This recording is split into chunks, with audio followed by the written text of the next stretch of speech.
Je me trahis, souvent. Pas parce qu'on me force, parce que j'anticipe, parce que j'espère qu'en me courbant un peu, on m'aimera plus sans détour. Je me tais, je dis oui quand ça crie non, je souris quand ça plie en dedans, je m'éteins doucement pour que l'autre brille plus fort.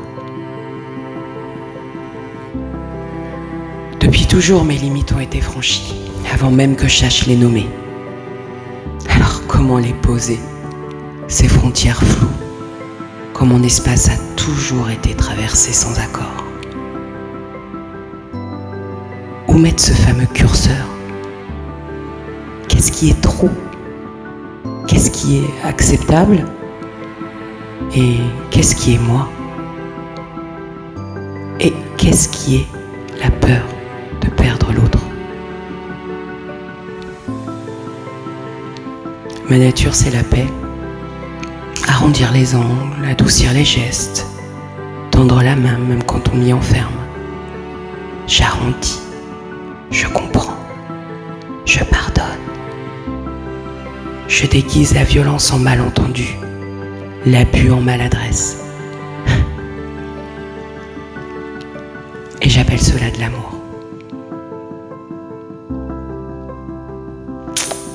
Parce que c'est plus simple.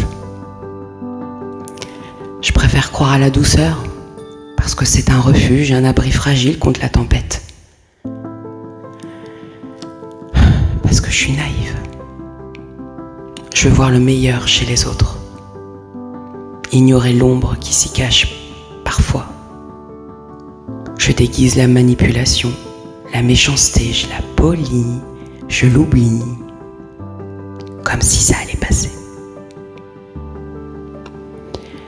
Croire à la douceur, c'est apaiser ma peur. C'est espérer que l'amour est possible même quand le monde s'obscurcit.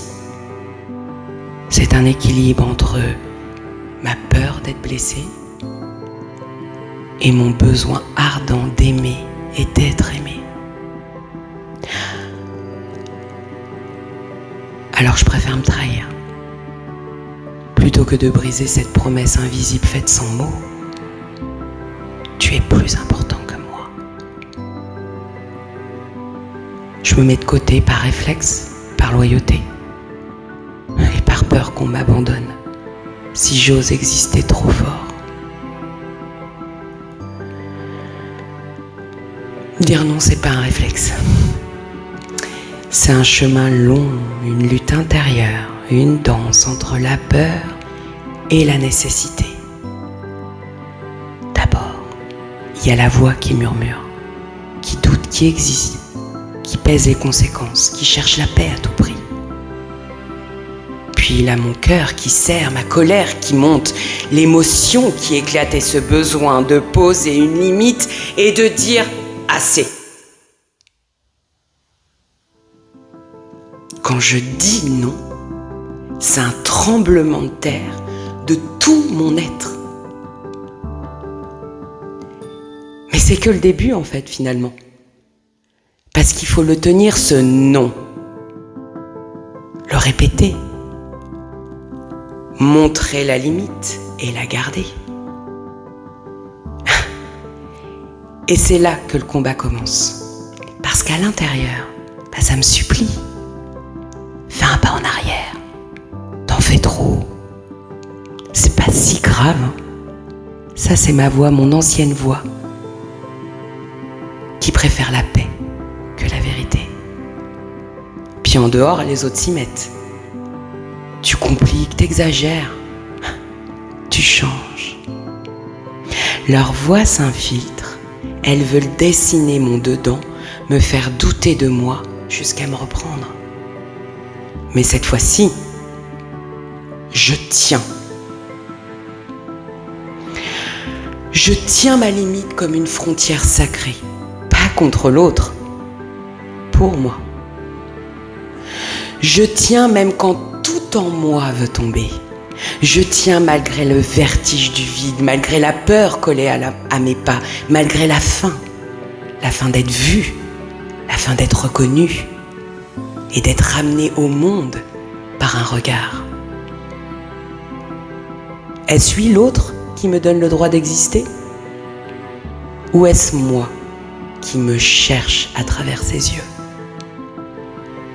Pourtant, je sais que la paix que je cherche ne viendra jamais que de mon intérieur. Alors, je laisse passer les vagues, les larmes, le feu, la tempête qui m'habite. Je traverse chaque émotion, car au cœur de chacune, je retrouve un morceau de moi perdu, un éclat de vérité, une part oubliée de mon être. Alors je tiens ma limite, même si ça déchire, même si mon cœur part en morceaux, même si tout vacille sous mes pas, car c'est là, dans cet effort, que je me retrouve vraiment.